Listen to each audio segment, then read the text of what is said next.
Hey yo! Episode 8. Heckin' Cool Dads. And I read a statistic yesterday that said most podcasts don't make it past episode 8. Fuck that. We don't have any plans of quitting anytime soon. We haven't made it though. So the next one, we need to extra celebrate. I don't know with what, but we need to extra celebrate. G&Ts. What? Gin and tonics. Oh my God. Dude, that was a fucking awesome episode. I like when you come in here and you're already like, what's the word, primed. That was a little bit. Can you reach my beer? Yeah. I left it behind this MacBook. Look at you. You went around the cord and everything. We were talking beforehand. I've set this up in a way, knock on wood, covered in Tolex, that I won't hit it, but we all know that it'll last about 3 minutes. I even have like the cord like wrapped up in the handle over here and stuff. Man, you were thinking ahead. I did not think ahead. I actually have my cords wrapped together here. I'll probably pull this whole fucking mechanism down. So, oh shit! Did we harmonize so? Did we just harmonize so? Oh my God! Yeah, what are we drinking? I did not take into account how my short shorts would look when I wore them sitting down. Yikes! Well, legs for days, guys. Anyway, no. Today we are drinking North High Rise IPA, which is when we were talking about it last week. The 5 that we had, that was the pale ale, which I thought was their IPA. I had it mixed up. My boy Duchamp did correct me. Did he? And so this week we have Rise. So I think I told you this, but I did confirm that is the guy I was talking back and forth with on YouTube. Sometimes I wonder how people find us. I can't remember if he was there's somebody that like gave me this huge list of like, here's pointers. Some things, pointers you could do better. Yeah. I remember I sent it to you. Yeah, that's pretty fucking funny. So today is actual Memorial Day. We did not pod yesterday. We flipped it. It's starting to rain outside, so what better time than to come inside and do some podding? Got my the top up of my Jeep literally 2 minutes before it rained. Oh, so because that would have been the second time that I got rained on this weekend because it poured the other morning. My top was off. Dude, it fucking poured. And I had to sit out. I had to have it sitting out in the street for 2 solid days. So what have you been into? It's a Jeep thing. Dude, don't start with me. You know what's fucked up is all those jokes were happening on your Instagram about like, silly girls Jeeps or silly boys Jeeps are for girls, and like all the various like generic Jeep stickers we see. I tried to chime in on that. I tried to do like the Jeep, the circle with the lines and the other circle that everybody does with the ASCII art and all that bullshit, whatever that is. And I fucking shot that down. You did. You fucking corrected me. You're like, it's actually got 7 bars. I mean, not there's 5. there's some key details. Well, are you the person that actually put that anywhere? Did you just know that? I just know that. Okay. I would not. I was gonna give you shit. Like I give the Jeep wave, but that's it. What's the Jeep wave? Jeeping is a culture. It's stupid, but it's a culture. And when you pass another Jeep, it's motorcyclists hold their arms out, like give a peace sign or a thumbs up or something like that. Well, you generally put your first 2 or 3 fingers up on the steering wheel. It's like, hey. Or sometimes if you have the doors off, you hold it out the side. It's what's that? What's the handshake? Is it like a Mason handshake or something where they do like the thumb over knuckle? Yeah, something like that. Yeah, is it? So it's like a secret cult handshake thing. There's nothing secret about this though. It's really and it drives Sierra crazy. She's like, you don't see me waving out of their Honda Pilot drivers. And I was like, there's 1,000 more Honda Pilot drivers per Jeep. Also, do Honda Pilots, does their culture represent America? I don't think so. Well, we got some American beers. We've got some American stories going on. What else you been getting into this weekend? I know like part of the reason we didn't pod yesterday is you had some house things going on. Oh my God. It's one of those things you have a good idea for a task that you think you can get done easily over a long weekend. I thought I was going to get it done on Saturday, and you plan all week, and then it just doesn't work out. So I have a walkway that's probably, 20 feet long, and 25 feet, something like that, and taking the rail down and doing a nice little like mid-century slatted stained wood thing, and it's going to be really cool.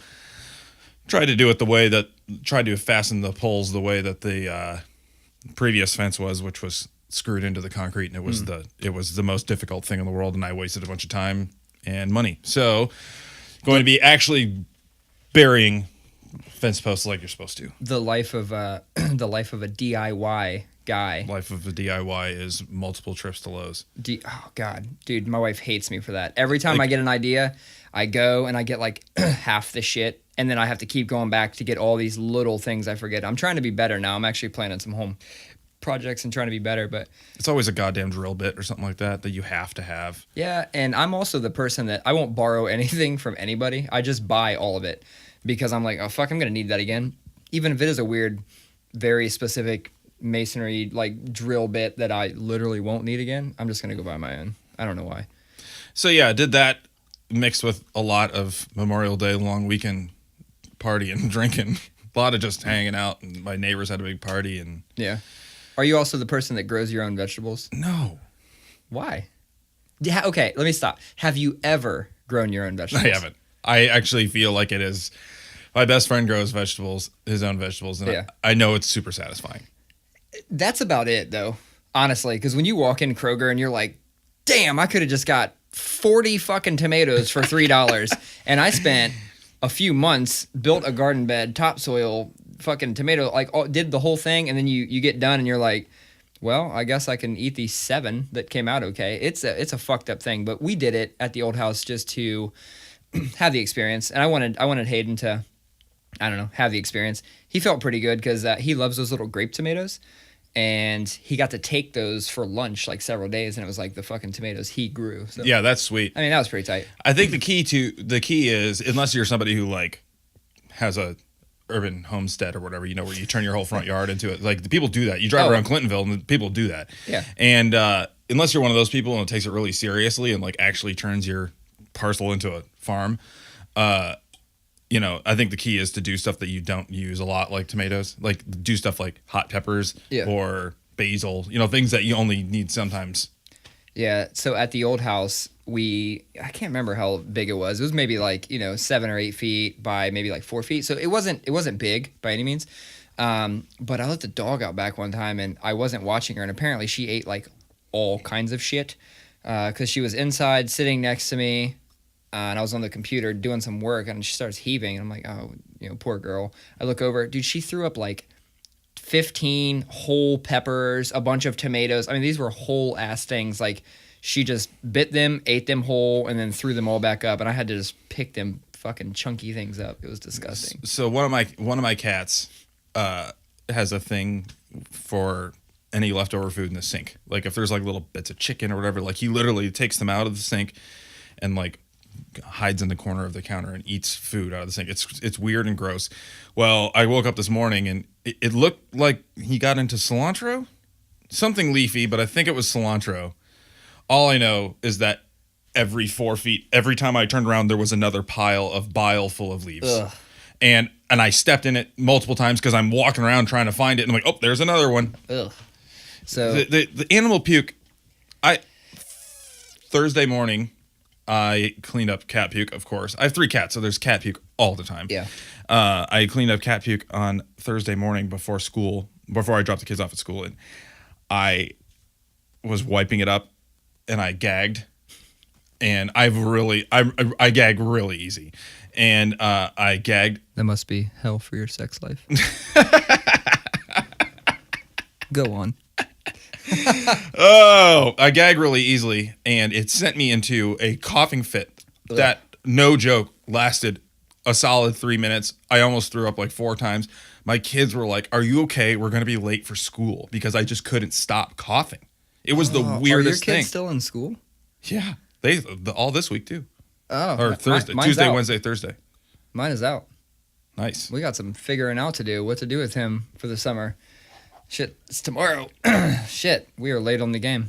Yeah, this is our first summer. This is our first summer as parents with both of us working full time. That's right. Like out of the house full time. No, yeah, I know what you mean. Last summer was very full time for her too, with your kids and my kids.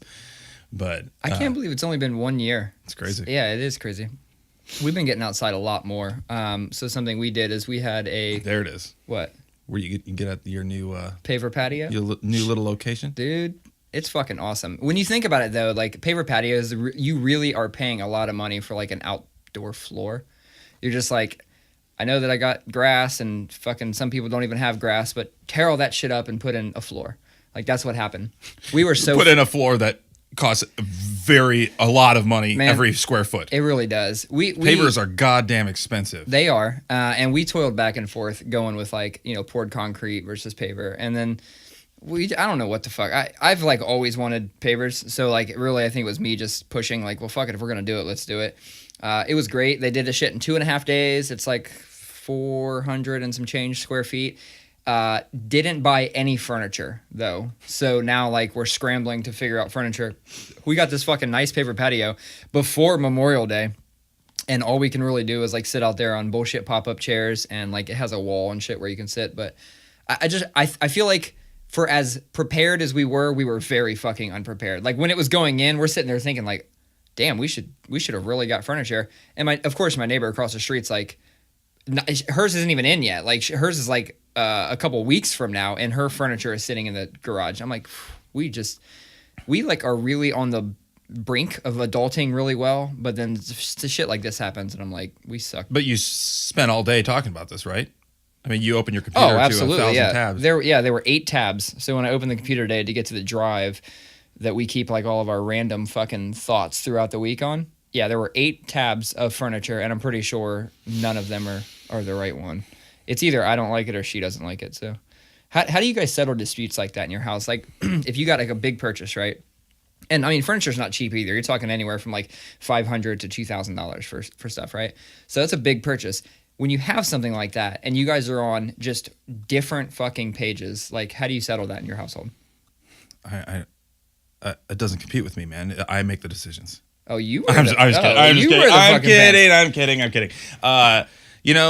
Thankfully, we're generally pretty in line with our tastes, and I also,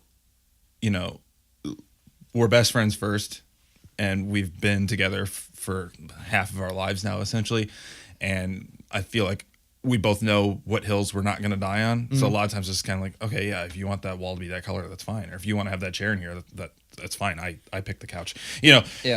It's rare that we are opposed on stuff like that in any meaningful sort of way. And another key I think that also helps with that is we also really like vintage furniture, secondhand furniture and stuff, and you're not even, you can't choose then. It's like, oh, this is awesome. We both like this. Hopefully we both like this thing. Yeah. Don't get me wrong. I've shown up with furniture pieces from antique stores and stuff like that have been nixed. Yeah. I bought. So does she have veto power? Is that what you're saying? Yeah. Do you have veto power? Yeah. Sure. Okay. I went to big antique store out in Springfield, the one that you see from the freeway that's like antiques. Yeah. And it's amazing. And I came home with this mid-60s settee, which is basically, it's like a love seat with a table in between. So it's like it's like as long as a couch, but it's 2 seats with a table. And it was, really bad, like plasticky upholstery, and it was cheap for sure, but it was like $40, and I was like, I have to have it. It's like so crazy and weird. Who's got one of these in their living room? We had it in the living room for like 2 weeks, and Sierra was like, it's ugly. It's just really ugly. And then can't fix it. You can't throw some white chalk paint on it and call it a day. No. All See, right. That's the thing. I also wouldn't. I am a purist about that stuff. I'm not like an upcycler. Where I'm like, I buy a thing and I like flip it and make it really cool. It's like, no, if it's gonna be like some tacky ass thing from the '60s, I want it to look like a tacky ass thing from the '60s. Yeah, that's something I don't get with. I don't do that. I don't know why. I think I've always like super clean lines and modern and shit like that. But I also really like industrial, like repurposed stuff. So I have a fucked up style. It's like it could either be clean lines, minimalist, white, or it could be industrial, fucking repurposed something or other. And I like something right in between. And my wife likes most of the same stuff as well. We have just been like going back and forth on this furniture stuff because like I picked something and I thought I was like, this is perfect. If I wasn't worried about she would or wouldn't like it, I'd have just pulled the trigger and bought it. I'm glad I didn't, because then she kind of talked me out of it. But then she came around and wanted it, but had already talked me out of it. And so then I'm like, fuck, man, let's just you're right. We could just get something off of, fucking the internet or Wayfair or any of these other places and spend $500 and be happy with it. And it will serve the purpose, which is we want to get outside more. I know that since we've got the fucking patio, I have literally been standing at the back, like morning room, like we have all these windows and shit. I just stand there and either look at the patio or like look at nature. And what I've realized in the past, like, dude, I know it's fucking weird. I'm standing inside looking at nature. What I've realized in the past, like, 2 weeks is that we have a family of, I realized this before that, but we have a family of bunnies that live out there. And you got this one, like, big-ass fucking rabbit, and then you got these 3 smaller ones. And if you remember my story about what I named cats, do you remember it was, like, Head and Monkey and Chino and Max? And Yeah. So, like, my theme this time was rappers. And so I've got Hobson. Directly after fucking Hobson, I've got Westside Bun. Shout out to Griselda. I got Westside Bun, and I got fucking Bun B. There you go. Yeah, I was like, man, if another rabbit shows up, I'm fucked because I can't even think of another bun pun. Oh, big bun. Oh, there Big it is. Bun. There it is. Shit, I hope another rabbit shows up now. Yep. I finally got a name. Big Bun. Yeah, That was serendipity right there, Yeah. man. That just kind of came from the heavens. Yeah, I said bun pun, and I was like, pun. Oh shit. Yeah, that's fucking. I was like, I watched the light bulb. You did. Yeah, the light bulb definitely popped. Fuck, man. I had something else to ask. No, you made me think, though, when you're standing there just admiring your porch, because let's be real, that's what you're doing. You're just admiring your patio. And it's like that meme that goes around, like, when dads mow their lawns, the first thing, they're happy with their lawn if they stand at the corner of their deck and go, now that's the stuff. Man, I fucking took a picture from the corner of my lot, and I had my mower there, and it was like I took this. It's like a very wide angle lens, so it had that almost GoPro kind of look to it. And I had my mower and all this grass, and dude, I was really feeling myself that day. And I took this picture, like, yeah. You shirtless? No, I wasn't. I wasn't in the picture. Oh, I thought you were trying to make like a body, like a men's health bodybuilding magazine. Dude, I'm so shot. fucking burnt right now from all this outside shit. But no, I took a picture of the things I was proud of. I have a very nice mower. I have very nice grass. I was like, dude, I'm fucking taking a picture of this, and I took it, and I just sat there and stared at that picture like, this really makes me happy, and that's how I know I'm old as fuck. Baller ass grass making me happy. But to that same thing, we've been outside, not only in the patio, like my kid was outside literally on the patio all day. Like I was trying to get him to come in, media, anything. He's like, no, I'm good. He just sat out there and read. I had to serve him hot dogs like out on the patio. He didn't want anything we were eating. He like specifically wanted hot dogs. And I'm like, fuck it, hot dogs it is for you. Gave it to him on the patio. He sat out there, kicked up his feet on the fire pit that we haven't put any wood or anything in yet, but regardless, he sat out there, and I was like, this is worth it for that. And also, we've just been getting outside more and doing landscaping and bullshit like that, and like, it's not really my thing, and we wanted to pay somebody, and then we got going, and I started getting real proud of that too. I'm like, God, look at that fucking curve. That thing is perfect. Like, was really feeling myself on the landscaping as well. It's still so funny to me that your design for your patio is like an almost carbon copy of what I had drawn up for mine 2 years ago that I haven't done yet. But you mean with like pull the fire pit to the corner and stuff? With the round seating area around it. That's super Dude, cool. I bought graph paper. Oh, yeah. I bought graph paper specifically to fucking try and make that. And when the guy came out, he's, the guy that came out from the landscaping place or the patio place basically drew the same thing. And I was like, damn, this is like almost to a T what I drew. And then I sat there with my graph paper, and each square is scaled to a foot, so like I'm like drawing furniture on it and shit, trying to figure out like what size furniture we need. And then they started on a Wednesday, and on Monday we brought him out and made a fucking modification that cost us an additional $1,000. Yeah, it was just like last minute we decided, well, maybe we should pull this further out here, and like just how it worked out, it was like a bunch of extra square feet. And then we actually netted a few extra because they kind of messed up and did it 2.5 feet further than they were supposed to, which, that's not bad. It was like, I think we netted like a free 40 square feet. Nice. Not bad. I'll take it. What, do you, are you one of those guys who mows your lawn across or diagonally? I do both. Ooh. Yeah. So not at the same time. Well, yeah. So I usually, if I'm trying to like just bang through it, it's back and fucking forth. I'm just back and forth. And if I knock it out like, once a week or even once every like 5-6 days, I can put the bag on and I literally only have to empty the bag once and then right at the end. So 2 times total. And then every couple times I hit that diagonal. Yeah. Especially like if it rained or something the day before to where it's got the real good wheel marks. Dude, that's when I stand there on the corner and I'm like, look at this fucking grass. I always do diagonal. Do you? Mm-hmm. I just feel like my house doesn't have a ton of curb appeal right now because we're still working on the outside of it, and I feel like that's one little kind of the salt guy, the little chef's kiss salt. Salt Bay. Yeah, that's like a little bit. It just elevates a little bit. Like, ooh, he cared enough to go diagonally. Well, my neighbor across the street has got the most pristine grass, and he has he's there with his wife, no kids, and I have no idea what hours this dude works because like I'll see him like come home at night sometimes, and then other times like I'll be home working and he's like fucking cutting the grass like noon. I'm like, what do you fuck do you do? Like, why do you have so much time to cut your grass and shit? But it pisses me off. I come out there, I see his grass all the time, and I'm like, even on days I don't want to cut my grass, I'm like, I gotta fucking cut my grass. It's bullshit. Do you have people in your neighborhood that you gotta compete with? No, and I don't care enough. Like, that's the thing is like, are you one of those dudes that like, do you like do edging on the sidewalk? Fuck yeah. Jesus well, Christ. I got a little thing. I got a weed whacker, and like the head of it turns. I know. Dude, it takes 40 seconds, and it literally makes your shit look great. I know. No, you don't. If you know, you would do it. Yeah, you're right, actually. Yeah, because like my friend across the street from me takes very good care of his lawn, and he has like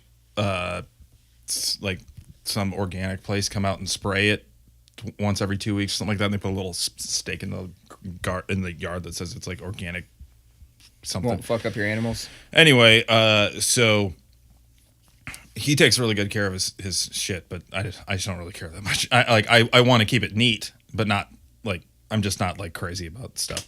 And I'm not like the guy who's like sweeping the sidewalk when he's done. Dude, I got a fucking backpack gas-powered leaf blower. Like, I fucking throw my Husqvarna joint on, and I'm like, man, you're serious. I got all the shit. When Sierra and I first got married and like had our own house, and we were talking about like stuff like that, and she's like, yeah, my dad used to be like one of those guys who was just like everything about his yard was perfect all the time, and she kept saying it in a way that was like you need to get your ass out there. And I said, I'm gonna straight up be honest with you right now. This was a long time ago. I was like, I'll straight up be honest with you.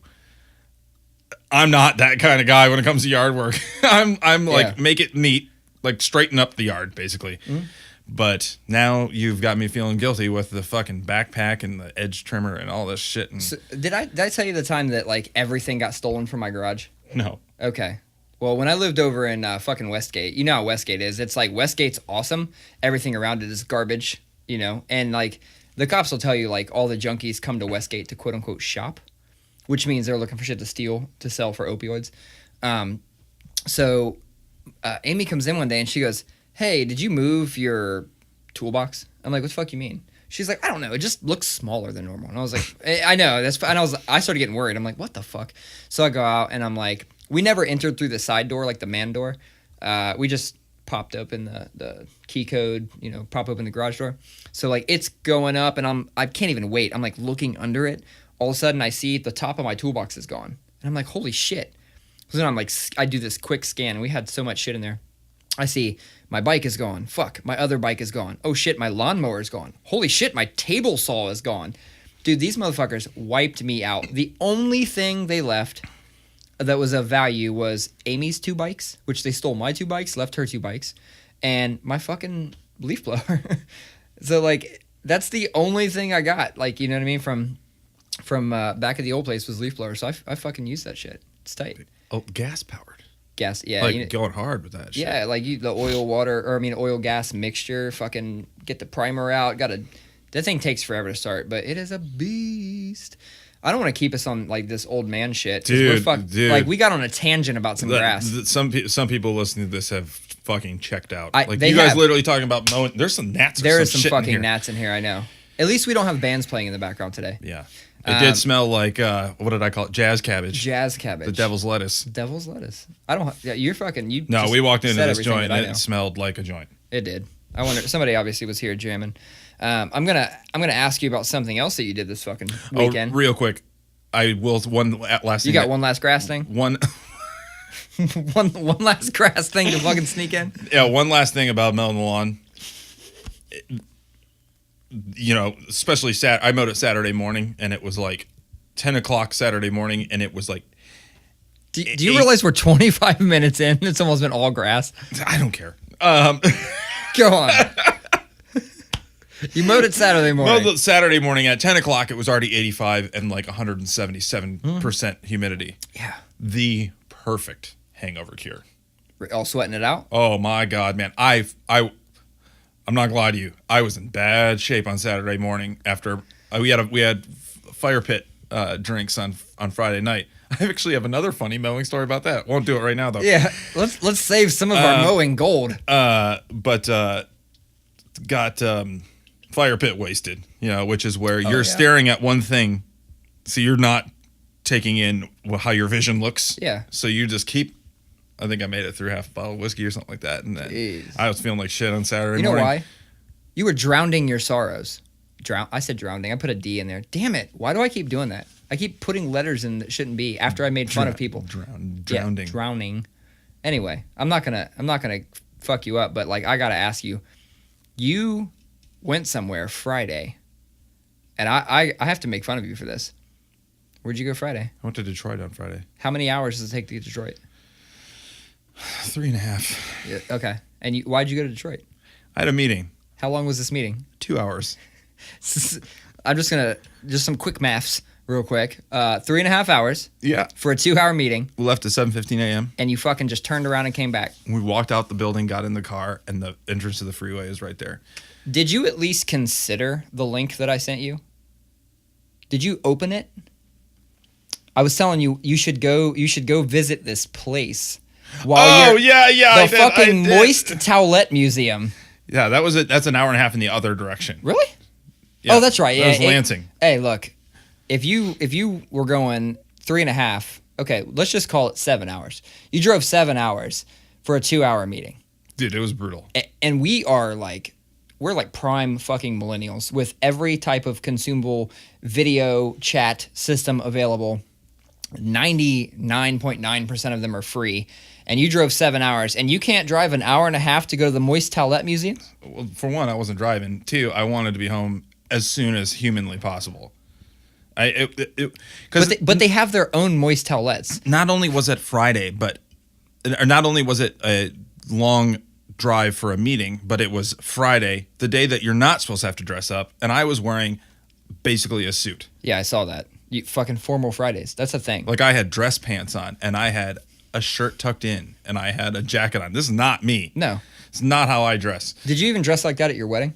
Yes, I wore a tux. Well, I don't know. Yeah. I wasn't fucking there. No. I wore a tux. Yeah, it was unnecessarily brutal. You know, it was one of those client relationship things. It was just, you know, to show, hey, we're in it. But yeah, there was nothing about that meeting that could not have been done over the phone. Nothing that would have said like we're in it, like you guys are our number one clients. Like if you'd have diverted and showed up to the Moist Towelette Museum first and brought them some souvenirs, you'd be like, look, I know that this is a big thing. You're really down with these Moist Towelettes. You know, I think it's just because it's a weird fucking thing. I've always had this dream of like going on Route 66 and doing all the weird Route 66 shit. And when I went to Philly, I went to I don't know if it's Mutter or Muter Museum. Have you ever been there? Oh, that's the like the oddities and shit. Super fucking oddities. And technically, that Moist Towelette Museum is technically an oddity. I've always really liked that shit. Dude, these gnats, they really are gnatting around. Is there a dirty diaper in here or something? There must be. Jesus. I've always really liked that shit. So when I saw that, I was like, that's a fucking weird thing. That's like, I mean, have you ever been to that, I don't even know if it's there anymore, that large, like, Longenberger basket in Ohio? I've driven past it. Yeah. I mean, even shit like that. Like, I would totally stop and... Yeah. I don't know. Like, what's the guy equivalent of selfie? Like, hard style? Like, I would hard style in front of that. You know what I'm saying? Have you noticed that? That's like the guy equivalent of selfies. Kinda, yeah. It kind of is. Yeah. And we had, or at least not taking the picture yourself, having someone take a picture of you and then doing something. Oh yeah, that's a little bit flexy. Do you remember what they used to call like all that hard styling and shit? Like before it was called hard style. I don't know where that came from, but it was just called the prison pose. Yeah, maybe it was situational where you grew up and who you grew up around. You got that, Nat? You like that? Yeah, you got that.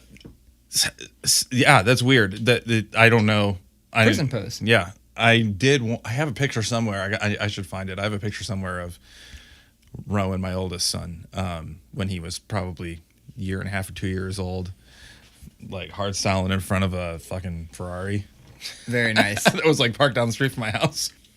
I took some photos of Hayden doing something similar, and I fucking in erasable marker, whatever you call it, washable marker, on his fingers. I wrote Lego life on his knuckles, and I had him like, getting his pose on and shit, like tough as fuck, but with Lego life on his fingers. It's funny, like I forget how many like weird pictures I take of my kids. Oh, yeah. Like where I'm like trying to do funny stuff with it. Like there was another one that I use that app Time Hop. It shows you like this is what you posted last year on this day and the year before and the year before. And I found one the other day that was like 7 years old. Ro was probably 4 or 5, and he's like standing in my kitchen and he's just like holding like tons of 20s. Mm-hmm. Who knows why we had a bunch of cash out, but like he just had like a big ass pile of 20 in his hands. He's like that, and I just forget about all those like weird photos where we're trying to get our kids to flex funny. Yeah, I like that shit. Do you have any weird stories from like you hit it? You fucking set this thing up to a T. You were in here doing activities, swinging your arms around, making sure you wouldn't hit anything, and then I leaned over. Yep, and hit it with your fucking head. You gotta be kidding me. You were saying. Yeah. Do you have any stories from grade school that stick out in your mind? Oh. It could be anything. It could be a funny story or just a story in general that just sticks out in your mind. Oh, let's see. If you want, I can give you a second to think about it. Yes. Go if you've got one. Yeah, I've got one only because this popped in my head the other day. So when I was in second grade, we were playing kickball, and I've always been very competitive. I'm not really sure why or where that came from, but I've always been very competitive. I think it's like this. I have this need to prove that like I'm decent at things. So I'm going hard in kickball, and I go to kick the ball and 100% shit myself. I mean, 100% shit myself. I don't know if I was holding back farts. I don't remember the situation, but I shit myself. And then, like in grade school, they make you line up, recess bell ends, all the different grades or classes or whatever they are. They go line up in their line. I'm lining up. I got my fucking hands behind me because I just know that there's some kind of visual, element to this story. I got my hands, go back to class, and we got to do something where we go up to the board. And again, I'm in second grade. I think I'm slick as fuck. I'm up at the board. I got one hand behind me, still covering my butthole, and then I'm doing whatever at the board. And some fucking kid yells, "He don't want to let go of his ass because he shit himself." And dude, I got so fucking embarrassed. I ran out to the hall. Teacher comes out, talks to me. He goes, "Did you have an accident?" I'm like, "Yes." Sends me to the office, and they call my mom. My mom doesn't drive. And I mean, we didn't live too far from the school. I'd say a mile and a half. Mom doesn't drive.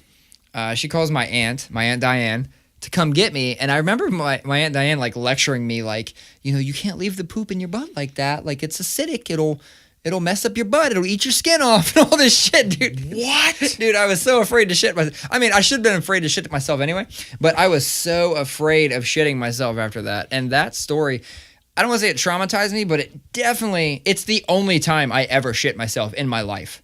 Well, I mean, with the exception of like, being under 5 type thing. But that is the only time. I totally tried to shit myself one time. It was a on purpose type thing when I was a baby for Halloween. And I had a onesie on and I had a diaper, bonnet, had a bottle I was carrying around, and like I was making the bartenders like fill up my bottle instead of a cup. I was drinking Absolute and cranberries out of a bottle all night, cut the tip off of the nipple so it'd come out faster. And all night I was like, I'm going to shit myself or something by the end of this. I got to shit in this diaper. I couldn't even make myself pee in that diaper. I think I might be able to do that, but I could not. Couldn't do it. You couldn't shit in a diaper? Or are you saying you could? Pee or shit? I could probably pee. I couldn't shit. We should do one of the episodes. We should literally just do one of the episodes in diapers and see if we could just do it. No, that makes me feel weird. It does. My body will not physically release piss. But just the idea of like hanging out with another grown man, just sitting here by ourselves in this little room, saying, "Oh, here we go. Oh, here we go. Oh, here we go. It's the big one." Nope.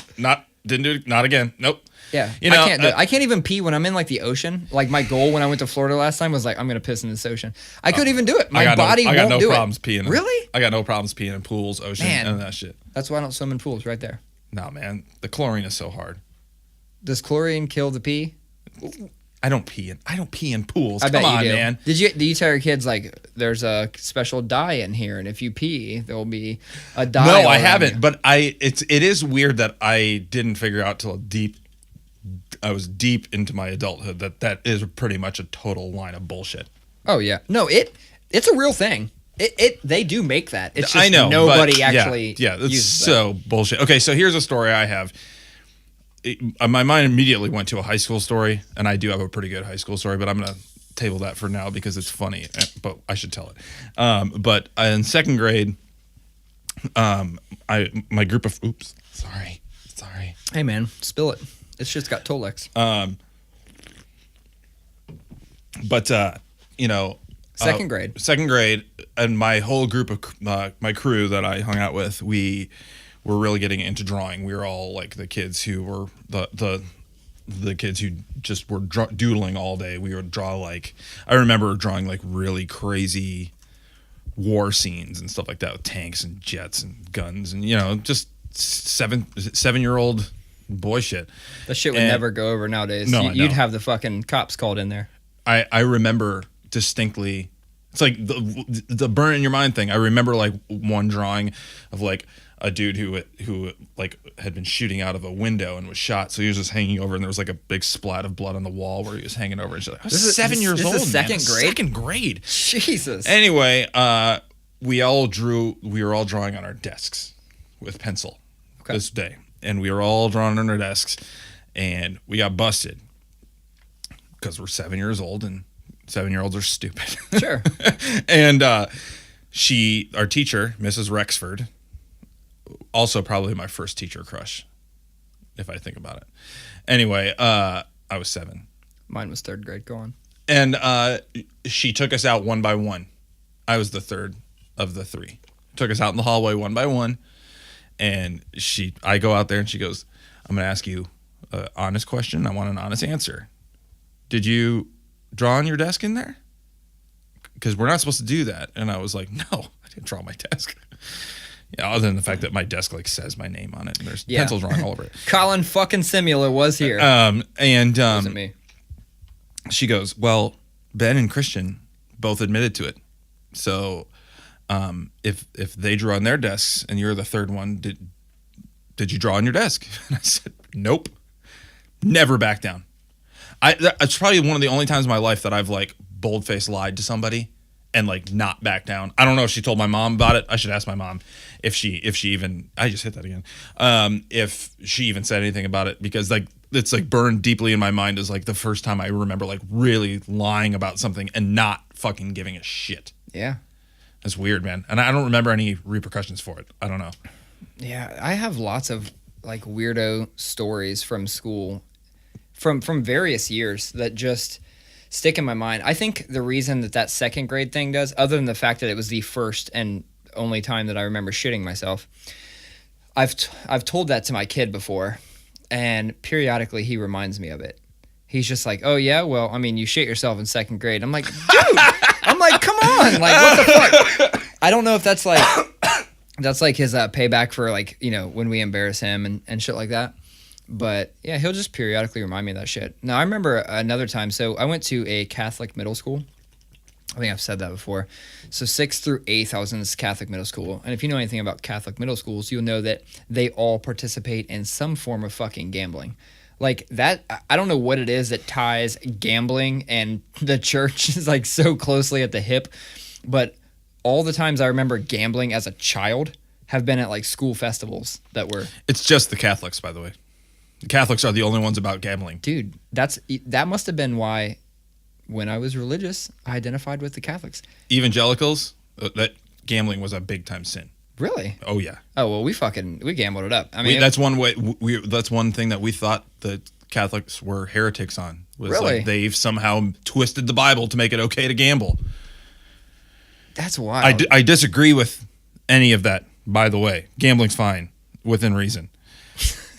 within reason. It sounds like if you have a problem with gambling, here's a number. Yeah, I'll get the number and I'll put it right here. No, I didn't mean it like that. You know what I mean, though. Like it's crazy to me that a religion would put their foot down so hard against gambling when a big chunk of that same religion puts their foot down so hard for it. So I want to come back to this because I've got thoughts that I want to say on that whole thing, but I'm gonna quickly tell this story. So, we had an attic in our school. It was like we had the first floor, second floor, and then like this little door you can go in and you can go to the attic. When you get to a certain point, I remember there was a fence. The fence must have been somewhere between 10 and 15 feet tall, chain link fence. As kids, we used to climb that shit. I don't remember why we were just loose in the school. That's what I can't fucking remember, and I wish I knew or liked anybody from that time frame. And could ask them, like, what the fuck were we doing? But I remember climbing over that fence and finding boxes of things. Like, we found lighters and shit. Lighters and, like, I don't even remember, like, bingo daubers. Like, all kinds of weird shit. And, I mean, like a Catholic, I just would steal it. Because I was a shithead kid. And I'm like, I want this lighter for myself. I don't know why. Like a Catholic. I don't really know if that's a Catholic thing. Like, I want to get back to this, though. I want to ask your opinion on something. So that's the fucking strange thing about religion to me, and that's the thing that's always got me. And I'm not going to take us in a super deep religion conversation, but I'll go there, baby. The thing that has always got me is how, like, a lot of religions are very, like, this is the way it is, and all the other ones are wrong. And it's crazy to me that how you're brought up or where you're fucking born just kind of determines your religion. And, like, people are so sure that like Catholicism or like whatever is like the religion, and they think these ones halfway across the world aren't. But had that same person just been born there, they'd be absolutely 100% certain that that was the right religion and all the other ones. And that's the fucking crazy thing that gets me about religion is there's so many all competing to get that attention and to say like they're the right one or whatever. But like at the end of the day, like religion just like, and this may be where we slightly differ. I've always thought like religion was like a way to kind of control people and show you like actions have consequences. Like, dude, think about the commandments. Like, don't fucking sleep with your neighbor's wife. Like, do not bang your neighbor's wife. That should be common sense, but instead, here's a commandment. And if you do it, you're just, I don't know, gonna burn in fire in hell and shit like that. Like, before we had things set up and jails and shit like that, it was a weird way to control people. And that's kind of like what I always thought. But I really appreciate my religious upbringing because I actually think a lot of my morals came from that part of me. 100%. And I love the argument of you can't have morals without religion. And I'd like to hear your take on, can you have morals without religion? Yes, absolutely. And it was, I didn't feel like talking about it at the time, but I said something provocative around my mom, who's very devout and, in a really meaningful way. And I said that I brought up the idea of Christian atheism because it exists. There is a movement of that believe that no, they reject the idea of God, but believe that like the Jesus way of living is the right way to live, and really believe that the writers of the Bible were writing something that felt really true to them, even if they don't actually think it's true. So there is that, and you know, this is you could get me going on this really hard. That's all right. But you know, the funny thing about all of the schisms, all of the division, is, you know, you say there's so many. A lot of it though is it's factions of one thing. Mm-hmm. You know, you know, there's schools of thought that believe that Old Testament Christianity, Judaism, and Islam, all worshiping the same God. Allah, Yahweh was all the same God, and we've all just kind of split in our beliefs. And then it happened more and more within the Christian church. Sure. And happened more and more within those smaller divisions of the Christian church. And everybody is just arguing about this thing. And I kind of want to take this to a higher level, because I was talking about this with my friend the other night. We were watching on Showtime, there's a documentary series about Wu-Tang Clan called Of Mics and Men. Oh, 4 episodes. I'm 2 episodes in, and dude, it is so good. Sign up for a free trial of Showtime if you don't have it, and watch the 4 episodes. I mean, I've only watched 2 of them, but it's really, really good. Anyway, they were talking about how some of them came up in the 5% Nation of Islam, which is like really hardcore, like black supremacist Islam or something. You know, it's really black identity Islam. And forgive me if supremacist is not the right word for that, but it is an extreme, you know, sect of Islam. And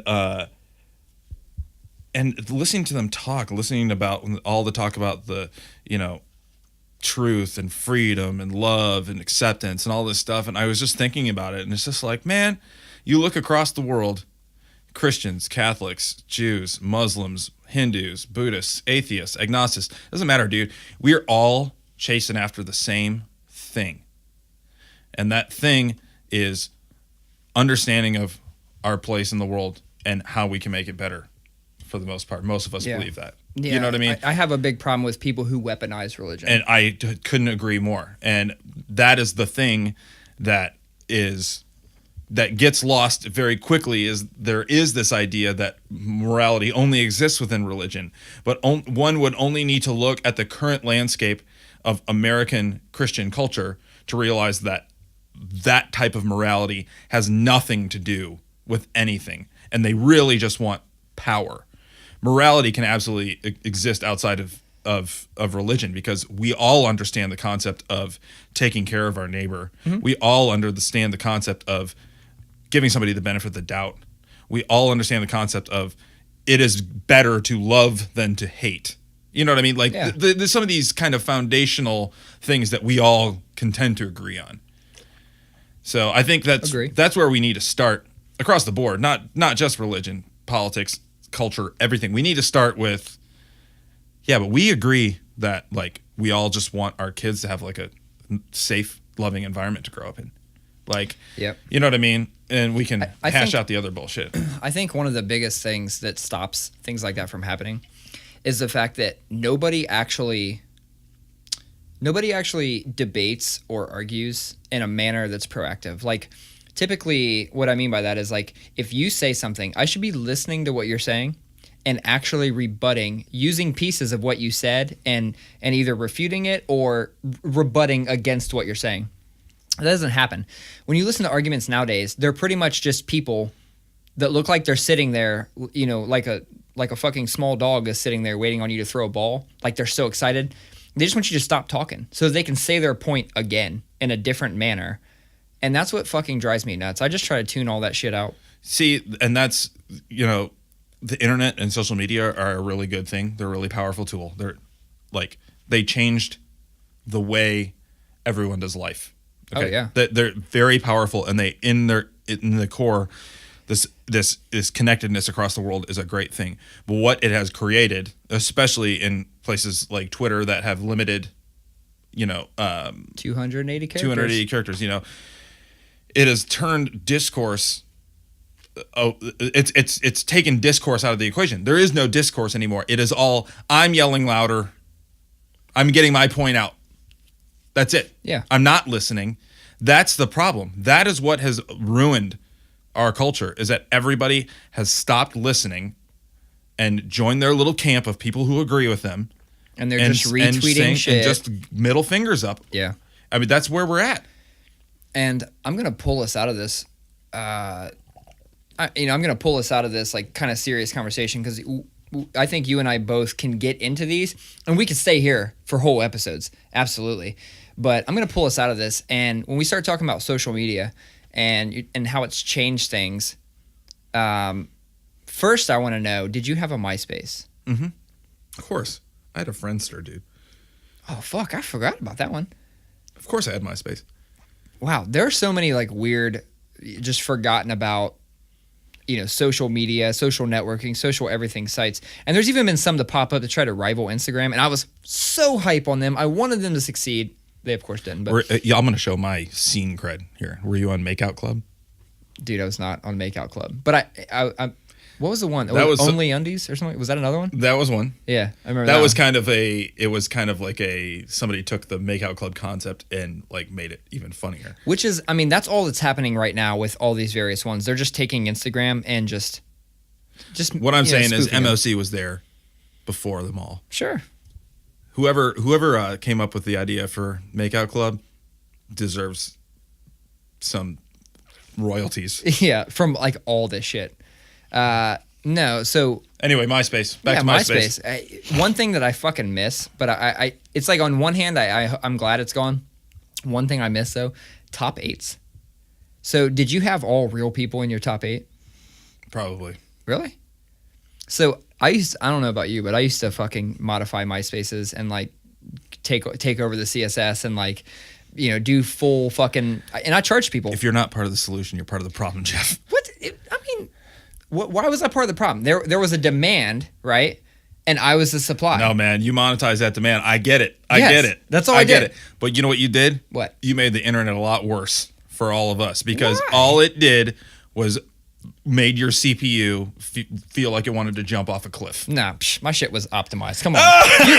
Come on. You minified that CSS. Yeah, you minified that shit. I saved everything. You took out the line breaks. Yeah.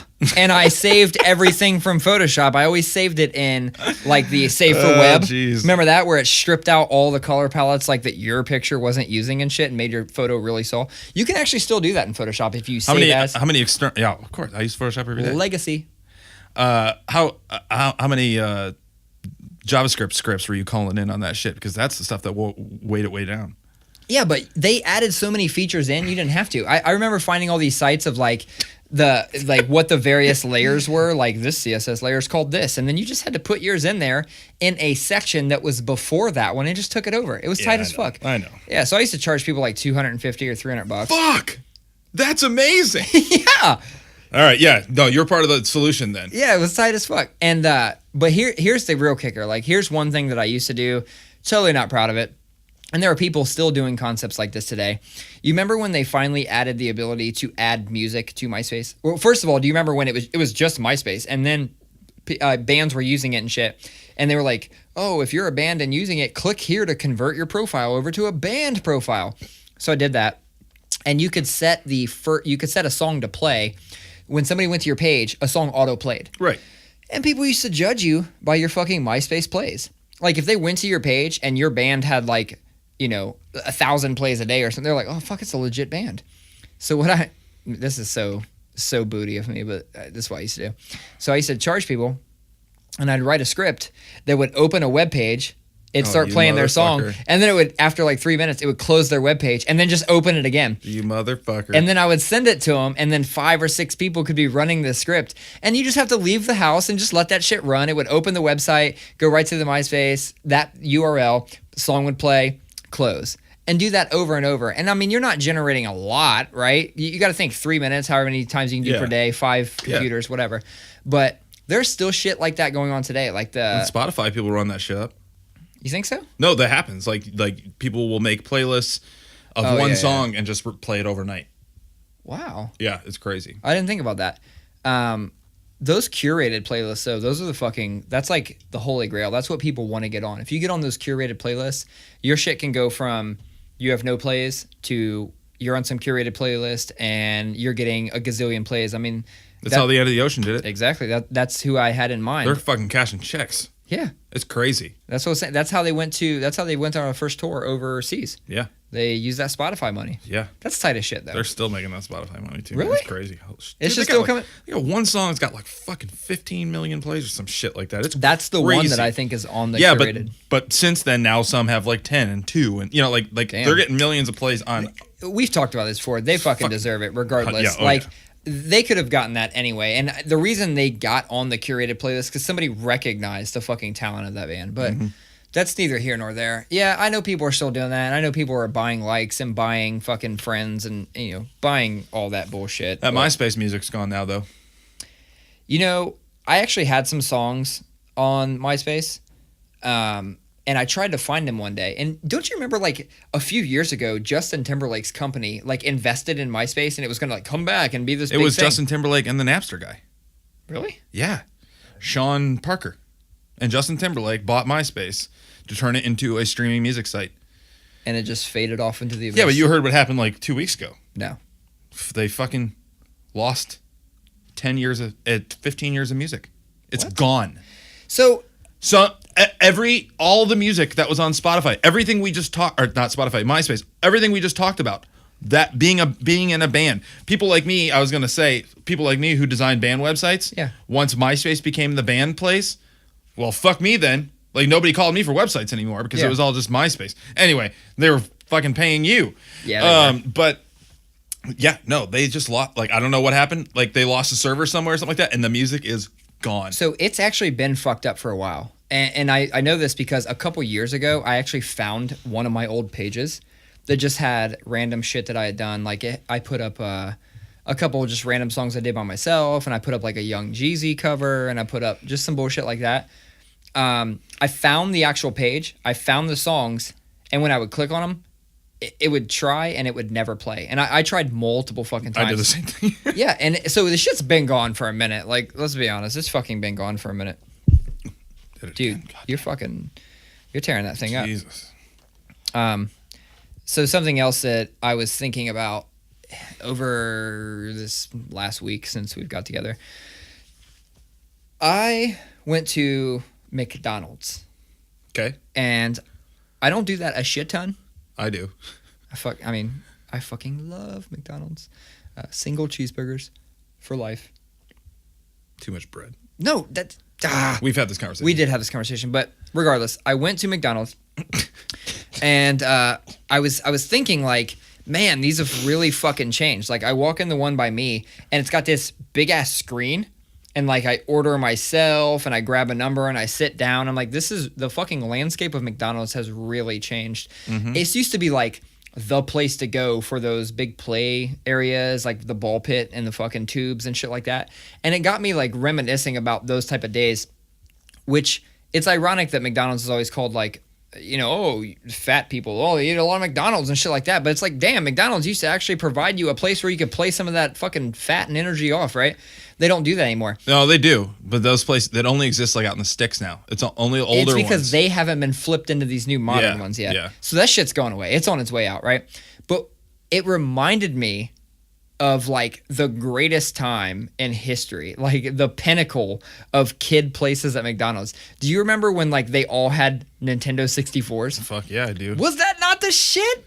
There's nothing like that anymore. Like the McDonald's at Easton used to be crazy. I wasn't even a kid then, but they had like video games. That's and what I'm saying. And like, okay, here, I'll take it. I'll take it even more. I think I'll have to ask my mom to correct this one. I want to say my 6th birthday was at McDonald's. Okay. Like they used to host birthday parties. That's so cool. They had like the people come out with the suits on and shit like that. They used to host birthday parties. Did Ronald show up? Yeah, I think. Fuck. I should ask my mom. I might be lying. I did have a birthday party there, and I do know they hosted birthdays. I might be totally lying about the mascots. Where I used to love going to birthday parties was fucking United Skates of America. Is that what's now Skate Zone 71? No. Oh. Totally different thing. United Skates of America was on the east side by East Lamall. Oh, I know what you're talking about. I don't know what the fuck it's called. I don't even know if it's still there. But they had... What the fuck was his name? Like Skatosaurus Rex or some shit like that. Like they had this dinosaur that would come out and skate. And that's where I learned the chicken dance. The yeah. That's where I fucking learned it. I learned it at skate parties. Not at a wedding? No. Dude, weird. I don't even know that I've been to any wedding. No, I went to one wedding. Okay, I was like a ring... you know what? I'm fucking talking shit. I don't know if I was a ring bearer. I feel like I was a ring bearer.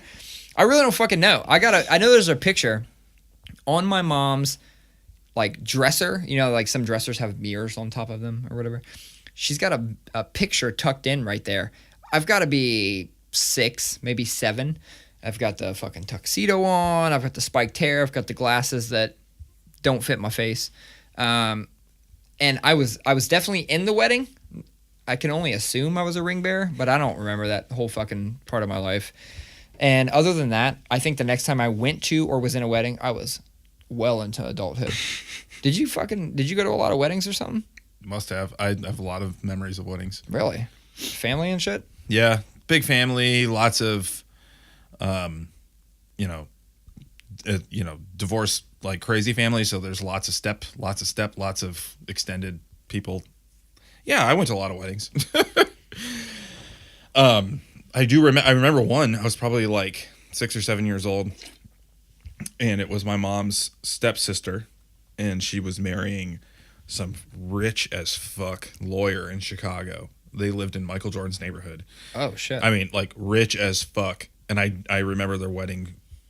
Now I was probably 6 or 7, so I'm probably projecting a lot of stuff onto this, but like I remember tigers. No, but I remember it feeling like some like straight up like 80s Miami shit. Yeah. Like just fucking marble. You remember Blank Check? Yeah. Like some shit like that. Yeah. They had a roller coaster in their basement. Yeah. They had this in their backyard at their mansion. They had a fucking they had like McDonald style tubes and like their playground. Oh, their fucking playground? It was a big ass fucking thing. Jesus. Yeah, I do remember their wedding feeling like super fancy. But I was like 6 years old, so I could be totally... Yeah, like what the fuck is fancy as a 6-year-old or a 7-year-old? I just remember a lot of marble. I don't even fucking think I knew what marble... I knew what marbles were, but I didn't know what the fuck marble was at 6 or 7. Closest thing I got is my grandma lived in the fucking hood. It was tight as shit. So what is now... Fuck, I don't know, Old Town East? Over by the... hospital and shit. My grandma lived in that area when it was bad as fuck, and I remember she had a little wall out front, and when they did the wall they pushed marbles, like actual like little marbles all over it, and I spent a good part of my childhood trying to take those marbles out. Like my little fucking fingers just scratching at it over and over like I was gonna get marble out of concrete. That was me. Chiseling. Yeah. Nah, I wasn't left outside like that, but I was definitely picking at them marbles. Speaking of childhood, do you have any fucking scars? Like from childhood? You know, not really. I was never, my brother was the one who was always getting hurt. I was a little bit soft. We'll just say I was a soft, nerdy kid. Okay. But not much has changed? No. I do have right here on the side of my thumb was the first time I got stitches, but at that point, I was like 13 or 14, something like that. I was babysitting my siblings, and I was cutting a sandwich with a butcher knife for some reason. And because you were fucking hard. Fuck yeah, dude. And I sliced it, and it was just, in looking back on it, like I could have just wrapped it tightly and it would have been fine. Yeah. But I was babysitting and I was young and I freaked out and I called 911. Oh shit. So then my mom had to pay fucking $250 or whatever. No way. That shit cost. Oh man. It costs money? Huh? I thought it only cost money if like it was a bullshit call. Was it that bullshit of a call where she had to pay? Oh man. Oh yeah. Is that the only time you called 911 in your life? Yep. Really? Yeah. You ever saved anybody? I don't mean Jesus saved. I mean like, did you ever see anybody in a fucking situation and you jumped in and you fucking jumped in and saved them? Oh, the answer to your first question is they've always gotten away from me. Okay. I've tried to save a lot of people. Always got away. Don't you? I think I have probably successfully done the sinner's prayer with somebody before. Anyway, where you get them to admit that they're a sinner and they need Jesus Christ. That's then you what? Like kind of drown them? What? I don't know. That's kind of like what I see. I see like when you're fucking giving them baptisms, you know what I'm saying? You just like push their head in water. No. That's always been the creepiest shit like for babies. I'm like, come on. I just told we just shifted really hard.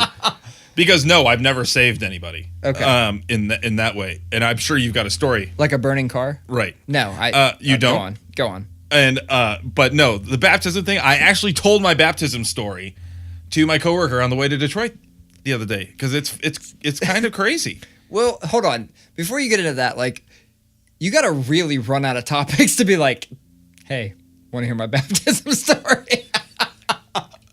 Like, no, she brought it. She you gotta was. be running we were low. we were talking about religion, and she brought up baptism, and I Damn. was saying that I got baptized the day I moved to Columbus.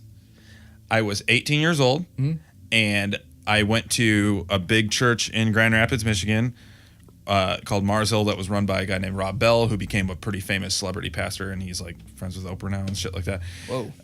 But like progressive famous, not like Joel Osteen. Got it. Like, anyway, and the way they did baptism at this church was like the pastor was always like really obsessed with like OG liturgy and stuff like that, and so it was a mega church, so everybody would sign up to do it. You do a class or whatever to like make sure you're taking the right steps and all that stuff. Then they brought us down to this creek, lined us up, dunked one by one, and we were all wearing scrubs. It was like some 60s cult shit. It was pretty cool, actually. And like a pretty cool thing to see. Like, it was like, I feel 60s cult shit. That sounded I was so gonna ask stupid. you about that. It's like, to me, it was like that kind of early 60s and 70s religion, that really hippie kind of religion where it was like just baptizing people. The cult shit. Give me a fucking break. Anyway, what they were doing though was announcing everybody's name, and next up we have Collin Simulator, because it's a mega church, so you don't know everybody. Yeah, but they had they had like a PA down by the creek.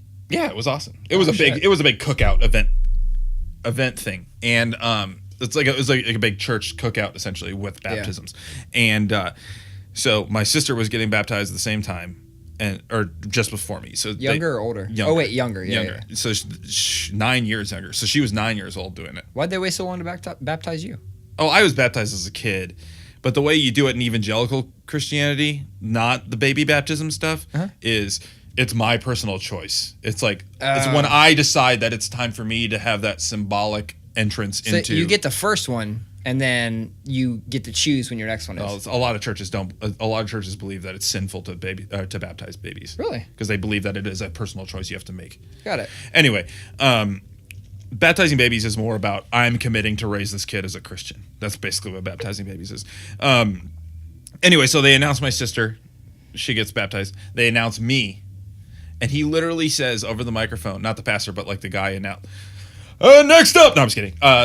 He goes, let's get ready to baptize. he's like, next up we have Collin Simula. And fun fact, this is Grand Rapids, Michigan. Fun fact is, as soon as he comes out of the water, he's getting in his car where he's moving to Columbus, Ohio to go to the Ohio State University. And I got fucking booed. You got booed at my baptism. Holy shit. I got fucking booed. Am I the only person of all time who got booed at their baptism? I would love to hear if somebody out there has been booed at their baptism. You've been booed at your baptism? Hit me up.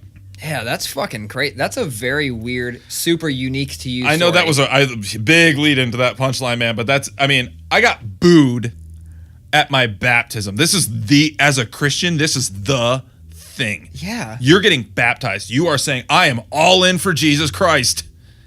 And somebody hit you with the boo. Not somebody. Like fucking multiple? 400 people. Jesus Christ, there was a lot of people by this creek. Yeah, a lot of muddy feet. It was like Alum Creek. It's like the shit like that. It's like kind of lake. Oh, like a whoa! reservoir You got or dunked in Alum Creek? No, this was in Michigan. Oh, Jesus Christ! Christ! That same kind of place. You're throwing me off. But it's that dirty? No, but that big of a space. It was like a beach. Fair enough. I want to tell this. Earlier I brought up a. Do you have a saving someone story? No, I've just literally always wanted to. Like I'm I mean, we all want to save somebody. Yeah, but I'm like constantly on the lookout. Like if I see, and okay, I guess I lightweight have a story. Like the other day we saw some smoke. Like it was me and Hayden, and instinctually I go, we should go see where that smoke is coming from. Like, cause in my mind I'm like, dude, I would love to save somebody. Like, please let me save anybody. You're like, motherfucker, I'm about to run into a burning building to save someone's dog. Can't wait. It would be like Pee-wee, like the Pee-wee movie. It'll be like that, where I come in and out of the pet shop like over and over with like snakes and reptiles and shit. Dude, I cannot wait to save somebody. I don't know what it is. I've just always wanted to. And not for nothing, I would literally just leave. I'd be like, you good? Yeah, I'm out. Like, I don't want to talk to the media. I don't want to do shit. Yeah. I just want to leave, but I totally just want to save somebody. I have no idea why. That's why I asked. I just wondered, like, have you unlocked that achievement, before me, somebody who wants to? Tell your fucking story. Speaking of saving people, though, one time my dad told me my dad's an old hippie now, but he went through a phase when he was in college where he was in the Campus Crusades for Christ, and their whole thing is evangelism and saving people. And and he still feels bad about this to this day, but supposedly he locked himself in a room with a guy and said, "We're not leaving this room until you believe in Jesus." Oh shit! Your dad bullied him into Jesus. Yeah.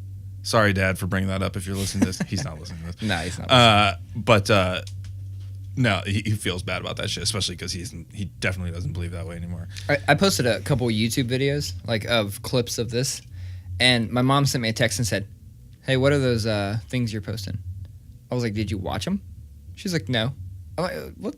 Then why do you? What care? the fuck? Like, just fucking watch it. Like, it's a video. Like, it literally walks you through what the fuck it is. Like, I don't need to describe it to you. Have you had, before I tell this other story, because the other story is, you also brought up that's something you can't do now, like in school. Okay. Like draw war scenes. Oh, yeah. Like that. But before I get into that, while we're on this subject, do you have any friends, close friends, who have said to you like, "Hey man, I've been really meaning to listen to the podcast. I'm sorry though, I haven't listened to it yet." Because I've had at least 3 or 4 people say that to me. I've had several. And I'm like, do you feel some fucking obligation? I was like, I don't give a shit. Yeah, like we're just doing this to have fun.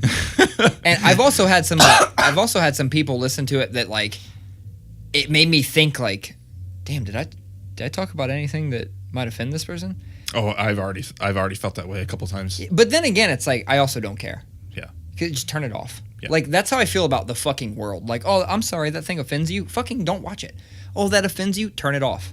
Oh, that offends you? Well, stop reading about it and commenting on it. Like that's kind of just generally how I feel about it. I had a conversation. I had a conversation the other night with a couple of friends around the fire about cancel culture in general, and I get it. I get the sentiment, and it's hot in our culture right now. Oh yeah.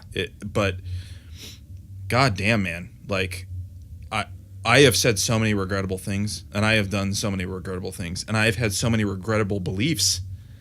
Jesus Christ, I hope that people don't hold shit against me that I thought, said, or believed even 5 years ago. Like, come on. I agree. And we have a lot of mutual friends, and some of them are constantly saying shit, and I read this stuff, and I shake my head, and sometimes I even want to respond, and I'm like, nah, I don't really care. It's like, honestly, you know, I'll put the fucking hardcore scene on blast. Any hardcore kid that's like, now is like super PC. Yeah. Come on, man. 15 years ago. It's not how it started. 15 years ago, everybody was calling people faggots and pussies from the microphone. Oh, yeah. That's what we did. We were tough guys. Yeah. So, no, you can't be on this moral high horse. No, I know you don't say those words anymore, and I know you don't believe that way anymore. Because everybody grows. Neither do I. Yeah, everybody grows. To hold shit against... I understand this is within reason. Obviously, there are things that you can hold against somebody. Absolutely. Direct attacks, though. Yeah, but I mean, come on. You can't interpret somebody's whatever they're saying. You can't interpret... And this happens a lot with comedians and, like, jokes and shit. Like, you can't interpret their joke or take what they're saying or listen to their hyperbole and get offended by it. Like, you just need to fucking move the fuck on. So I'm going to ask a question. Have you ever lost a friend over just being too fucking real with them? And this is not really related to the joking thing. This is just like on some, like talking to somebody on some real shit. They just decided they're not your friend anymore. Yeah. It's no. Damn, how many, Collin? No. I mean, there were. I wouldn't say. Can you share the story? Yeah, sure. Yeah. You know, I've also caused a lot of. Not caused a lot of, but I've aided in a lot of drama by being straight with people, and just because I'm not like a drama kind of guy, so I'll hit you straight with it, sure. Like, and Same. that's caused a lot of tension with me and friends because I'm not willing to really give into the dramatic bullshit. Anyway, but no, I mean a couple of years ago, there was another couple with our best friends. And this was 5 years ago, 4 years ago, 5 years ago. I'm choosing my words carefully because they don't listen to this. I don't care. But we were hanging out at their house and we were just having a good time. And Sierra was in a dark place and Sierra said some mean shit about another friend venting, a mutual friend. Sure. And she'll be the first to admit that she was saying some mean shit because she was in a dark place, and she didn't really, like, looking back, she's like, no, I don't believe that, but I was in a safe place with best friends, speaking my mind. When we found out that a couple weeks went by, couple months or something like that, and this friend texted her and was just like, hey, just so you know, that stuff that you said about such and such really, to me, was beyond the pale, and I told her you said that stuff, and I just don't think I can be friends with somebody who would talk that way about their friend. And she was just like, why? What? Like, for one, why would you do that? Two, why would you? We're friends. It was a safe place. Even then, she was like, yeah, I was mad and I said some stupid shit, but like, we're friends and it was safe. And then my boy, her husband, who was one of my best friends, he said, you know, he just tried to act like, oh yeah, they'll figure it out. It's no big deal. You know, I saw how badly my wife was hurting, and I knew what was being said to her, and I just said to him, dude, I know you don't think this is a big deal, but I cannot act like everything is normal right now, as long as you guys think treating my wife like this is okay. Yeah. Simple as that. So was he doing it too? No. Okay. But he's on, I want to use this term loosely. He's on his wife's side. And sure. And the wife always got to have your wife's back. Absolutely. But it was just, and that's what I was doing. It was just like, dude, they got to figure this shit out. And it's making, the way that she's making it sound is like she's done. Cut you off. And I was like, I can't act like everything's normal right now. I just can't. And he goes, I understand that. And yeah, that makes sense. And we haven't talked since. You guys haven't? Damn. It's been like 5 years. He was one of my best friends, man. We talked every day. Yeah. So remember I shared that story where I got in an accident with my best friend and my best friend passed away. Well, yeah, I had a lot of survivor guilt, obviously. And it fucked me up for a long time. But one of the things that really got me through was that my other best friends in the circle and also his brother, we were all still cool. And so one thing that we all kind of shared growing up is that we had, you know, shit dad situations. Like, I've never met my dad. He left when I was 9 weeks old. And just, you know, I've never met him. Never fucking tried to. He never reached out. Don't know his family, anything. So we used to joke. We used to say bad dad crew. You know, fucking BDC, man. Bad dad crew. And that was one thing that, like, all of us kind of shared, right?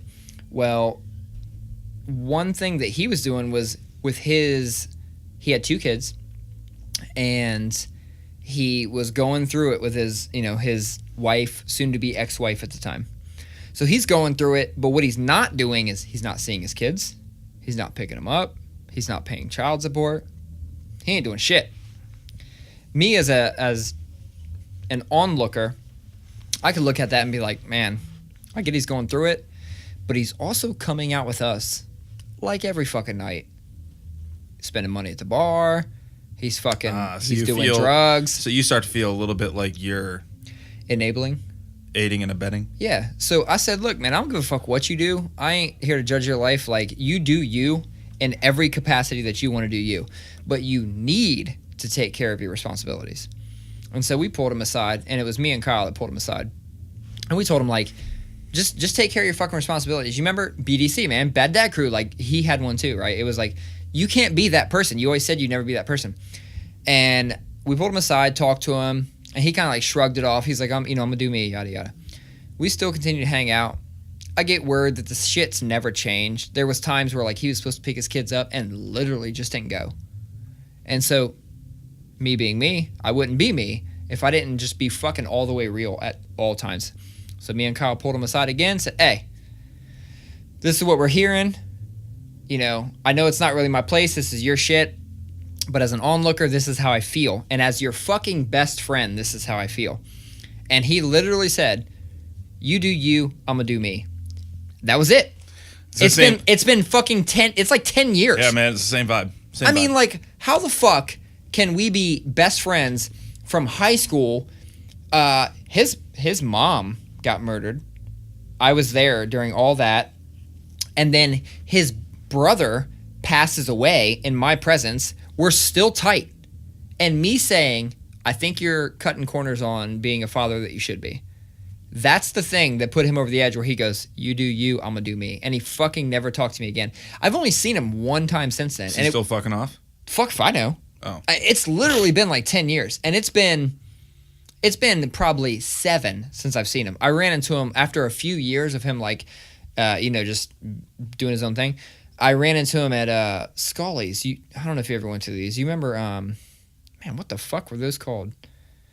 They used to happen like the first Saturday of every month. The hip hop. Get Right. Yep. I ran into him at a Get Right. And it was one of those things where like I was ordering a drink. I look over, I see him ordering a drink. He looks over, he sees me. We do a head nod and, oh, what's up type thing. That was it. That's it. I still have not talked to him. I don't know what the fuck he's into. I don't know. I mean, I wish him well. Hope he's doing his fucking thing. Hope he's taking care of his goddamn kids. Mm-hmm. You still clapping gnats? Dude, I feel like I took a fucking shower today, but there's just buzzing around my face. Man, I didn't take a shower today. Anyway. It could totally be me. They're fucking with you because of me. Guilt by association. Oh, the story I was going to tell, though, because this is good. And it goes along with the cancel culture and things you can't do now. Shifting gears. But, okay, so when I was in high school, I went to a small Baptist... Fuck, man. Spilled beer all over myself. That's pulling a Collin right there. Yeah. I went to a small Baptist high school, and, I was a good kid. Like I said, I was always afraid of getting in trouble, so I was a good kid, but I was also like a obnoxious kid. Like I said, I wore silver pants. I was always making a scene, man. And like that was the thing, was just like pushing boundaries all the time. That's just what we did. And we had in our health class, I think it was junior or senior year. I can't remember what it was, one of those. And excuse me, in our health class, we had to do a project that was, why it wasn't health class, I don't know, but we had to do some sort of presentation on a cultural subject. It's like literally the most fucking vague thing, okay? And it was honestly because the guy teaching health class was the gym teacher, and he didn't give a fuck. What the fuck? And so that is something a gym teacher would say is just I need you to do some sort of presentation on a cultural subject. Like, that is some vague shit. Anyway, so my best friend and I decided that we were going to... Columbine had just happened, okay? So we decided that we were going to hit that topic hard because you were sighing like, where the fuck are you going with this? No, it's not that. I was like, man, it's just that time frame. Yeah. And that topic, I feel like that's just... Yeah. That's a recipe for disaster. So just wait. So we decided we were both, as kids who listened to heavy music and played violent video games, we were very offended by the fact that shit was taking the blame. Sure. Because we were stupid kids who were just like, no, you're not going to take this away from me. And so we decided to do a video project on how the idea that this stuff is bullshit. That's all it was the idea that this stuff's bullshit. There was no actual plot. And so we set the video up like it was like an episode of Dateline or something like that. So there was like a host who like is segueing into it and like walking slowly towards the camera and talking about it or whatever. So there was 3 segments of these 2 best friends in this that hits all 3 of them. So the first thing is we watch the movie Akira, the anime that's like super violent, super gory. Sure. And we're watching it, and it's like a shoot 'em up scene with blood all over the place and stuff like that. And we're going, this is so awesome. I wish I could go out on the street and just kill people. And then the next scene, we are playing GoldenEye. And when we're killing each other, we're like talking a bunch of shit about how like, I wish I could do this in real life. This just makes me want to kill people in real life. I just want to teabag people. And then the next scene, we're listening to Rage Against the Machine's Down Rodeo and pretending to shoot each other every time he talks about a shotgun. And then the last scene is one of us shooting the other one. And then it's over. Basically, he's just saying that video games, movies, and music are the problem in a satire way. Sure. And we showed that to our class in high school. What'd they think? For one, we got an A. Two, most importantly, we got a fucking A. Two, this was right after Columbine. If it wasn't an uppity, white Christian school with a teacher who didn't give a fuck about the class he was teaching, we would have been expelled. It would have been on our permanent record. We wouldn't have been able to go to college. Our lives would have been fucking ruined. We literally made a video of two kids experiencing violent media and then one killing the other one. This goes hand in hand with something we talked about before. The whole, like, too soon. Yeah. Like, that was a too soon. Incredible. It's still too soon, but man. I mean, I said this before. I'll say it again. I don't believe in too soon. I don't. Maybe I was born to do a different profession, but, like, the moment something's happens, that's the only way I've ever dealt with anything was comedy. The moment something happens, I want to see memes about it. No, that makes sense. This, though, is different than that. It is. And you actually showed it in the setting where it fucking happened. Dude, you're savage. Dude, again, we had this conversation last week about how easily I got off because of easily I got off with that cop. Fuck it. That's what she said. Because I was a white guy in the suburbs. Yeah. This is the same thing. All this is saying, wake up, America. Kids in the Christian school system are getting away with fucking literal murder. Yeah, it's fucking crazy. But, like, memes and I'm switching gears here because it got me thinking about. It's pronounced May. No, it's not. I know.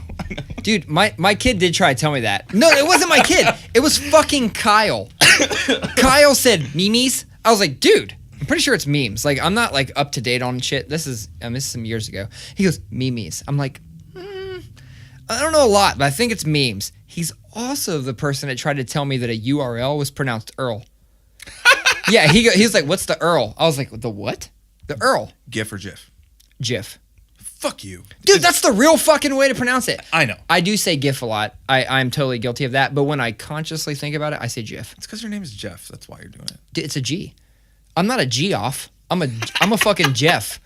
I'm not like the giraffe from you know what? From Toys R Us. Fuck R.I.P. the GIF guy. Fuck the GIF guy who named it. I don't give a fuck. GIF. What do you think about memes though? Like, how have memes changed? Not just Let's reel it in a little bit. I could ask a very broad question, but I'm going to dial it in a bit. How have memes changed social media? They've changed social media in a couple ways. One, because meme was never, when the term was coined, because I'm about to get nerdy about this shit. When Richard Dawkins coined the term in his book. Who? Richard Dawkins. Shut the fuck up. You know the exact guy that coined the term? Yes. Dude, this is why we're meant to be on a podcast together, because I have questions and you fucking have answers. When Richard Dawkins coined the term meme in one of his books, I'm not about to act like I've read a Richard Dawkins book. I'm fucking floored that you know who coined the term. He's one of the new atheists who wrote like those books like 10 years ago, like the God Delusion and stuff like that all the atheists uses their like Bible. Doctorate. And he wrote another book that was about culture, and he coined the term meme, and the idea is that it's something in culture that spreads like wildfire that becomes just another part of what's going on in culture right now. So meme is not just funny GIFs or screenshots of funny tweets that we send to each other on Instagram for some reason. And it's also, things like fake news, like actual fake news, like where people are saying, "Oh, Hillary Clinton has bodies buried in her backyard." Like that stuff's a meme too. It's things that spread and just become part of the discourse. Anyway, so that is one way memes have changed social media, is the fact that they made it really easy for everyone to fucking bullshit each other, and has actually won us presidential elections. But what you were getting at was funny memes, I assume. No, I just meant memes in general. Like, I think about what I see most when I go to my social medias, right? And this is from my friends, because for the most part, I don't have people. Damn, there dude. It is. There it is. There's the fucking music. Like, try to be serious for a minute. And here we go. We got some music. Why are they in here jamming on fucking Memorial Day? I guess why are we in here doing this on Memorial Day? We're podding. No, but like I think about like when I go to my social media, a lot of what I see is memes. It's a lot of people sharing memes. Like people are sharing them like to express how they feel. They found a meme that like, you know, encompasses how they feel, so they're sharing it, or they're passive aggressively wanting to say something, and so they post a meme, or they're wanting to create memes, like whatever it is. And like I think about like if that whole culture, if meme culture wasn't a thing, how much would we really be on social media? Like how primarily like what some people post is nothing but memes. And not only what we would do on social media, but I do think that memetic culture. See what I did there? Yeah. Did you just coin that term? No, I've read it before. One thing that culture does is it's the way a lot of us learn about stuff. Yep. Like, my kids will see something like, my kids have never seen an Avengers movie, but they always talk about Thanos because Infinity Stones. They say, "Oh yeah, he's funny. There's memes about him." Wow. You know, like that's weird. Yeah. It's like it's weird. It has changed, and you know, we were talking about Twitter ruining things by having 140 characters and then 280 characters, but like memes have turned our communication into not even typing letters, but just sending a picture. Yeah. So I mean, it's hieroglyphics is what it is. That's what emojis are. Well, that too. Yeah, emojis are literally just hieroglyphics. So my kid had a sleepover the other day, and it was just one kid staying over, and they're fucking playing Fortnite and shit. And what the fuck? I'm trying to think of what the fuck he kept saying. He kept saying, he's just a sweaty tryhard. He's just a sweaty tryhard. Oh, it's this fucking room. Not fucking. Dude, I made my kid just seem like super Debo just now. But no, he's like, this room is nothing but sweaty tryhards. And like, dude, I was like thinking to myself, I was like, what the fuck is he talking about? I'm going over in my mind, like, what the fuck is he talking about? I'm like, sweaty tryhards. Like people that are just trying too hard. I had to Google it. That's again, how you know you're getting old. I don't even know what that is. It's literally people who like take gaming ridiculously serious, and like, you know, if you know they want to win every single match, and if they don't win the match, they're like blaming it on their friends and like all the people on, you guys suck and blah blah blah. You're just a sweaty tryhard. Like these people that are like desperate to win. They're sweaty tryhards. That's weird, man. Totally real lingo. Some shit that my kid knew as 9 years old that I had never heard. You know, there's things that like where the definition of the word is changed, such as culturally, generationally. Hacker. Do you hear Hayden talk about? Do you hear him talking about hackers? No, I don't. But I hear the internet talk about hackers. Like, oh, my account got hacked. I'm like, your account didn't get hacked. Your fucking password. No, I'm not talking about that. See, that's still going by our definition of hacker. But is it? Is somebody who gets in there and breaks into stuff. Okay? Yeah, okay. If you take it that high level, I agree. But when my kids are playing Fortnite, they say there's a hacker on the server. And I'm like, what do you mean? Somebody who knows the glitches? I'm like, what do you mean there's a hacker on the server? And they're like, oh, this person is just they're cheating. And it's like, no, that's not what hacking is. Hacking is like a basement dwelling neckbeard who breaks into someone's server. It's not somebody who's just not playing the way you want them to play.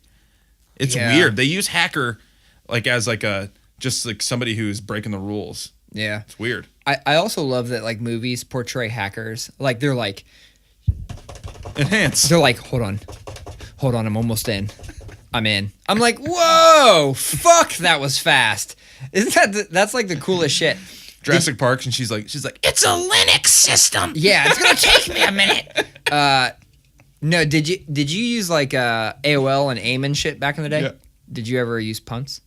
Use what? Punts. Oh shit! I'm about to school you on punts. So punts Spell it. P-U-N-T, and depends on Z. It could be Z, yeah. Okay. It could be Z, or it could be puntas, like with an A in between. But regardless, what it was like, you would be using a program, sending mass amounts of HTML or other code to people like very quickly to where it would freeze their computer and kick them off. So that was called punting them. Okay. Yeah, I know what you're talking about. Yeah, and then like to take it one step further, you could do what's called toss them, which is TOS, terms of service. So what it would do would be like you'd pick like, you pick their screen name or whatever and like put their screen name in, and it would send them a message and then send enough spaces and whatever to make it look like they sent you a message back that was like super rude, like, maybe they're calling you names, they were cyberbullying you. And then it would take that, copy it, paste it, and send it to AOL and tell on them. And it all of the social media things fix this by adding a report button. So it's the equivalent of reporting somebody for something stupid. It was the report button, but it would first send them a message and then it would send you one hilarious. Back that was like something proving that they were bad people, and then it would report that and get their account suspended. It was called punting. I mean, of course I never did this shit. Oh yeah? No, I never did this shit. But heard about it on the interweb. Huh. Yeah, I heard about it. And there were like cliques and crews. There were like online gangs. I remember one from Columbus. I think they were from Columbus. And all of their screen names started with Bunny at the beginning. It was like Bunny Punt, Bunny something, Bunny Leet, Bunny, Bunny whatever. It was like the Bunny crew. People who really are just spending their time fucking with people. Yeah. Again. Neckbeards. Basement dwelling losers. Neckbeards. Fucking sweaty tryhards. Sweaty Tryhards! Good callback. To 2 minutes ago. Yeah. What year did you get your first computer? Let me stop. Because you told me that your dad, was kind of into the shit. And so like you guys probably had one early on. But what year did you get your first computer and subsequently that was able to connect to the internet? I was 12 probably, 7th grade, so 1995. Okay. We got a Windows 95 machine. I know I said I was a Mac guy. I've always been a Mac guy, but my stepdad, I think it was one of the ways he was trying to stick it to my dad. We had a Windows 95 machine. Yeah. So, and did you have AOL? Yep. Yeah. That's fucking. What's up with those free discs? Remember, you used to go through like the supermarket or literally anywhere, and it was like a free disc with like 1,600 free hours or whatever. Dude, that was the shit back in the day. What was your first screen name? Oh God, dude, I remember it. I do too. Do you? Mine. I don't remember yours. I didn't know you. No, you didn't. What was your first AOL screen name? I don't even want to say it. It's that embarrassing. Mine's nerdy too. No, mine's not nerdy. Mine's embarrassing. Okay. Did I tell you that I used to like ICP? Oh, is it Violent J? No, but it should have been. Yeah, mine. So obviously, I used to. I told you I used to skate and shit like that. I'm pretty sure. I don't remember the numbers at the end of it, but I'm pretty sure mine was skater, like with an 8 in the middle, like skater, clown. and then it had some numbers. Shit. Fuck! Yeah, I'm pretty sure, and it had some numbers on the end. Oh, Like, man. it was like Skater Clown 13 or some shit. Pretty sure that's what your IG handle needs to be It starting should now. be. I should start the Skater Clown. Fuck. That's good, man. Yeah. I remember, mine's not that bad. I remember subsequently, my next few. So I had one.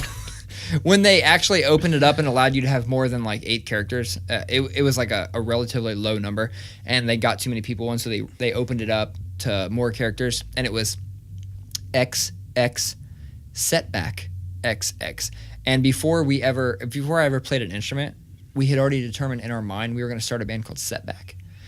Were you straight edge? No, this is before fucking. No, yeah. I'm not going to say it was before. But like, it was when everybody used X's. It was definitely before I recognized the X's as straight edge. But it was just Setback. What was your fucking screen name? This is also a callback because I was talking about watching the movie Akira. I was kind of into anime, so it was Tetsuo-71. Tetsuo, one of the main characters in that movie, and my favorite character. Yeah, it's spelled really weird though, right? Tetsuo. Oh shit! No, that's how it's spelled. Okay, nah. You wouldn't have known that, Collin.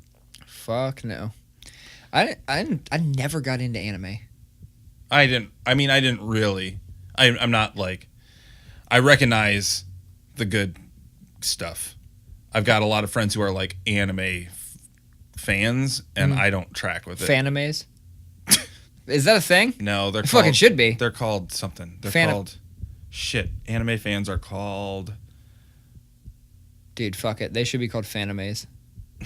I mean, honestly, this shit writes itself. Like, I've been in anime world for like, I don't know, 7 seconds, and I've already come up with this. I can't remember what anime fans are called. There's a name for it. They're called Collin Simula. No. I am a sweaty tryhard when it comes to anime. Damn! Are you gonna be using that from here on out? I'm gonna start using it. I'm gonna start. When it comes to anime, I am a poser, pretty big time. Like I like the big movies, and I love them. Like Akira is like one of my favorite movies ever. Ghost in the Shell, amazing movie. But I know that those are like the big ones. Like that is not even for the nerds. So got some more music jamming in the background now. No, I got my first computer. It must have been 97, 98. I'm looking up fucking anime. The anime fans, what they're called, because I feel like an idiot. Yeah. Let us know. No, I got my first computer. I want to say it was like 97, maybe 98, and sometime shortly after there is when Otaku. What? Otaku. Otaku. That's the name. That's an anime nerd. Is otaku? I'm an otaku. All right. Anyway, fucking, you're also an otaku because you fucking love Mexican food. Otakos. That's what we should do. Yeah, we should start calling them otakus. I'm gonna start a anime themed taco truck. Anime tacos? Called Otakos. Dude, I'm not even gonna tell you what I wanted to start. It's also Irish. Otakos. With a fucking with a comma or an apostrophe. Stupid. That was stupid. Yeah, that was dumb. No, I got mine, and I remember having Napster. And I think, did I tell you this already? That I fucking spent all day downloading a Limp Bizkit remix? No. Dude, I spent all fucking day. We all did that shit, man. I spent all day downloading a Limp Bizkit remix track. And after all that, I tried to play it. I had Winamp. And I had already, picked out the perfect Winamp skin. This file's corrupt. No, it wasn't that it was corrupt.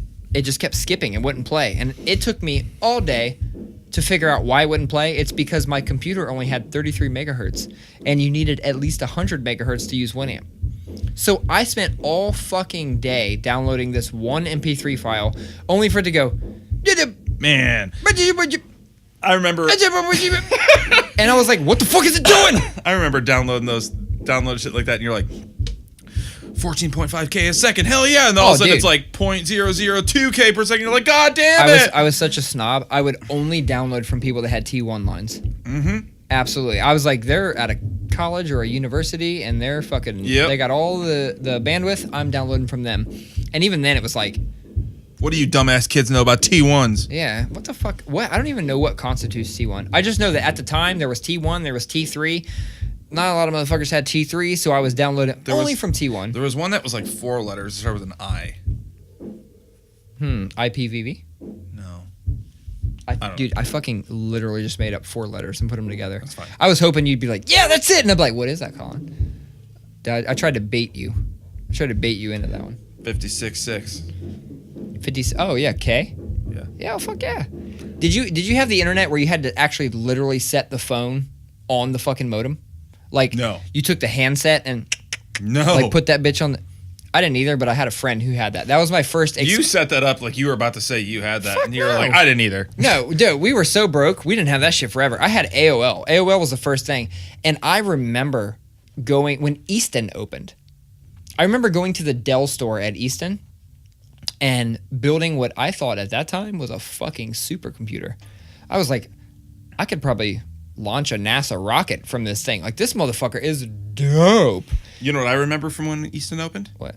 When I helped open the Hot Topic store at Easton. Get the fuck out of here. No, we went in and like, my mom let me pick out every computer thing I wanted. And that shit got delivered to the house in cow boxes. I don't know if you remember Gateway and all that shit. Oh, like, yeah. Yeah, it got delivered to the house in cow boxes. I opened up my 19-inch monitor, which was, it was a like CRT monitor. So it was, I mean, at least 3 foot deep. Oh, okay. It was fucking crazy. And just to shout out my mom for hoarding things, I saw that shit at her house like maybe 5 years ago. The fucking monitor was still there. Oh, yeah. My mom still got some crazy old computer shit in her basement, too. Yeah, there was a... I can't believe that monitor. The monitor was like 3 foot deep. But no, that shit showed up, and I don't know what it was. I don't remember what the megahertz were. I just remember that, like, you know when it gets going and the hard drive's clicking and shit's like my shit was way faster than everybody else's. It was tight. And then obviously a year later. That was a really good impression of a really slow hard drive.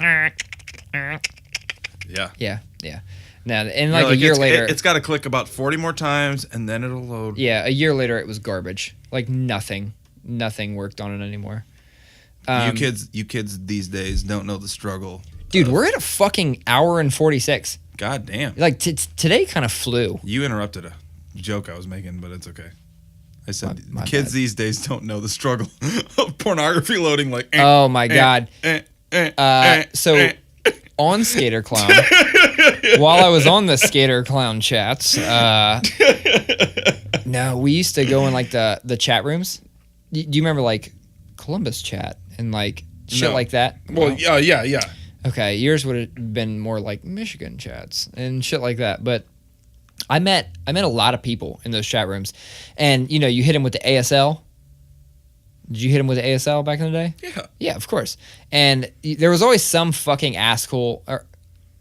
I said that so weird. Ass cool. I said asshole. That's someone trying to be cool. Like a cool guy. He's kind of a dick. Cool. I was so excited to tell this story or to talk shit that I said ass cool instead of asshole trying to be cool. That for AS, for age, sex, they'd always say like 16, yes please. Yeah. I hated that person. I wanted to punch that person every time. But we'd meet people and like it'd be like ASL and like somebody hits you up and you're like, oh shit. And then you private message them on the side, you instant message them and you're like, I don't know what your lead-in question was. My shit was like, what kind of music do you listen to?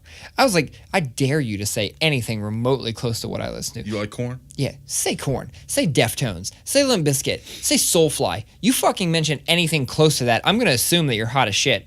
I'm going to ask you for a picture. That picture is going to be a bitmap. It's going to be 7 megabytes, and it's going to take me, I don't know, at least a day to get. As long as that Limp Bizkit remix. Dude, the pictures, though, like you said, they would come in, and it'd be like, they would load real time, so like as it got a line of data. One roll of pixels. Yeah. One row of pixels and at a time.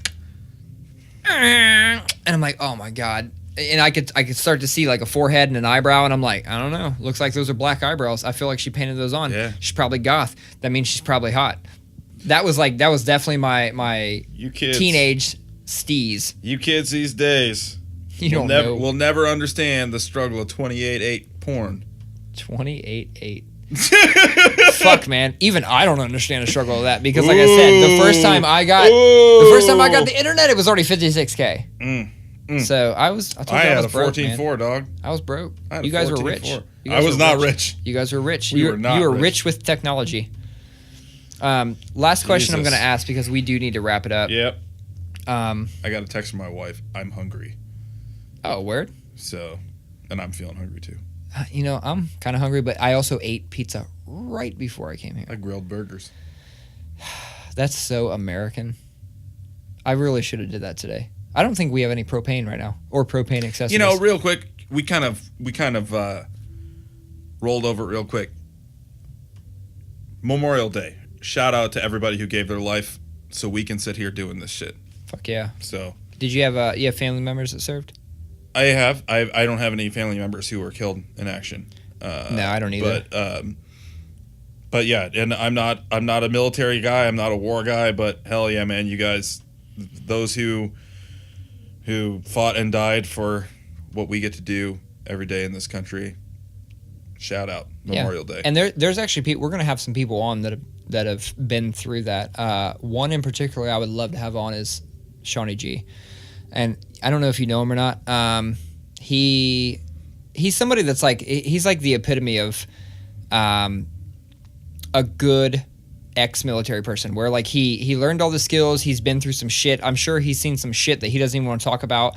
And he's also like a fantastic stepdad, like role model figure type. And he's also like doing his own thing, doing what he loves. He's doing videography and like really just like carving his own path.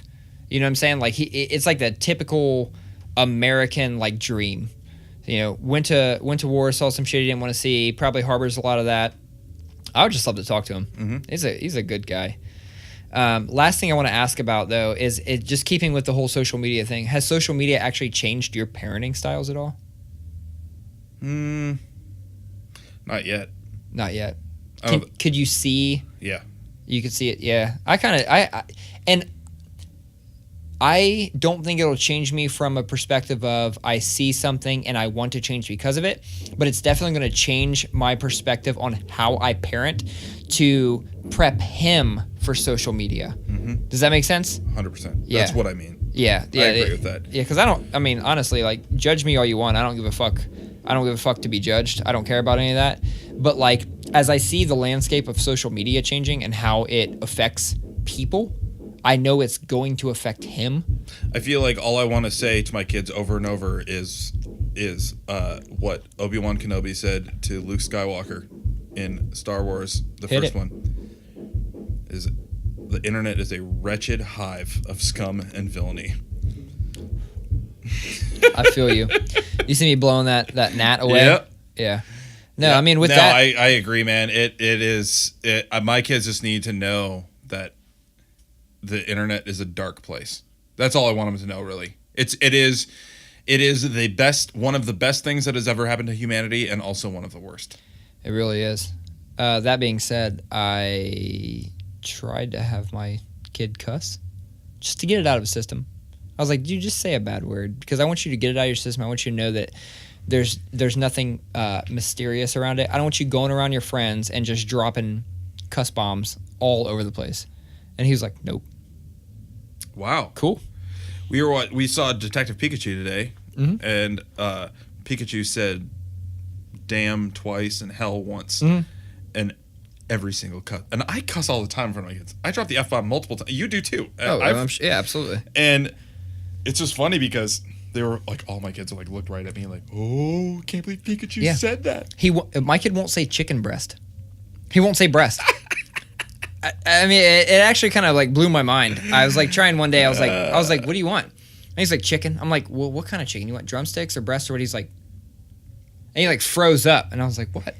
He wouldn't say breast. Yeah, he wouldn't say chicken breast. I'm like, dude, you're about to get the puberty talk at school. Like, so my boy just had it on Thursday. See?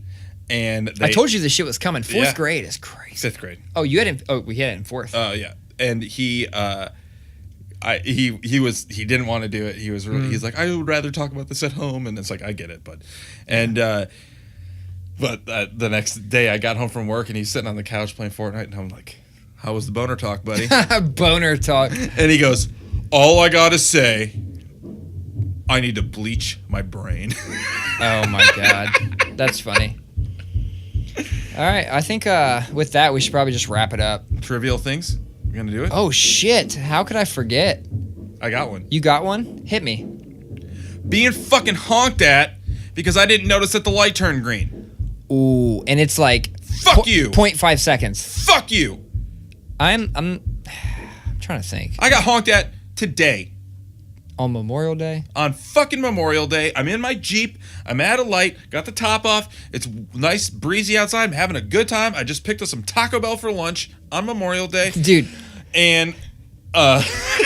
Dude, we have a Taco Bell reference every episode now. I wasn't gonna be that person that went there. Had it again. You know, I pull up to this light and I again. was getting a text and I just looked down at my phone and all of a sudden, boop, and I'm like, you know what? Fuck you, man. But there are different types of beeps. There's like the meep or meep meep, like the short ones, and there's the like, what was it? Was it the nice? Like, it hey, was nice. It okay, was nice. Okay. But that's Yeah, still, you're you know, right. maybe it's because it's me, because it happens to me all the time, because I don't pay attention. I understand where the problem lies, but Yeah. seriously, you're going to get to where you need to go an extra 5 seconds? You're right. Get the fuck off. You're right. Get the fuck off. Get the fuck off. What does that even mean? Well, Fuck you. If You're the kind of person who honks at people because they didn't notice the light turned green half a second ago, fuck you. I'm really mad about this. Yeah, you're pissed off. Mad about this shit. I don't even know that I have a trivial thing. I mean, I have shit tons of trivial things that bother me. I think the trivial thing that bothers me is just when people nitpick things and it's something that they couldn't do themselves. And like now you're nitpicking something of somebody else's that you either had to hire them for or you required somebody else's services because you can't do it in the first place. I feel like you haven't earned the right to nitpick. Like just simply paying money for something, you need to kind of like know the boundaries, right? And I don't have a specific thing that's driving this right now, but it's really just the people that nitpick things. And I'm like, it's not that big a fucking deal. And you can't do it, right? Like, I understand like paying money for something, you want it perfect, but like you also have to know what materials they're working with. I don't have anything specific I really want to talk about. So this is as close as I get to fucking trivial things that bother me. I wish you'd have said something to me before this episode started, and I could have been like, well, Collin, I could act like, you know, I had something queued up like, well, Collin, as a matter of fact. No, you sprung this shit on me today, man. I was ready. I thought about it earlier today. Yeah, you were obviously very mad about that. When that fucker honked at me today, I was like, I'm talking about this tonight. I was pissed. Yeah. I'm glad we got together to do this. Yeah. Cheers. Cheers. Another one in the books. What is this? Episode 8. Episode 8? All right. This Peace. is it, man. This is the series finale. I'm just kidding. No, we're going to keep this shit going. Next fucking Sunday. All in, baby. We'll be back at it. Next Sunday, I might be out of town. You're killing We'll me. figure it out. Yep. You'll have another one in your fucking stream by Wednesday. Yep. See ya. Heckin' cool dads. Hey, peace.